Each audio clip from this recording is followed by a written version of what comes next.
Sino may extra dyan? DRPS2. Sendan nyo ako, bilis. Babayaran lang ako. Oo nga. Mag-send kayo. Wala Saan ba akong, pwede i-send yan? wala akong cash eh. Wala kang cash? Saan pwede i-send yan? Kakabalik ko lang eh. Daming bayarin. Saka ang dami mong gastos nung nag-Japan ka. Eto na nga, bayaran na. DRPS2. Problema eh, wala eh. Kailangan ko ng ngayon na. Extra bilis dapat.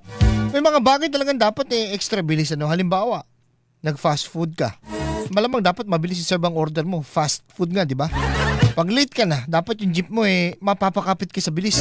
Pag nag-text yung jowa mo, kung ayaw mo magtampo, abay, bilis mo mag-reply. DRPS2. Paano pag dumating ang due date ng bills, ng tuition, grocery? Di pwedeng babagal-bagal ang budget.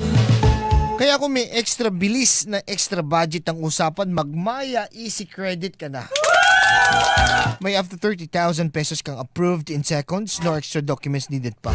Hindi mo na kailangan lumayo DRPS2. ha. I-download mo na ang Maya app para mag-apply. Ang bilis lang nun.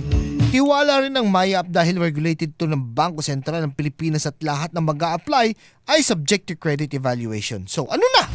Mag-Maya easy credit na.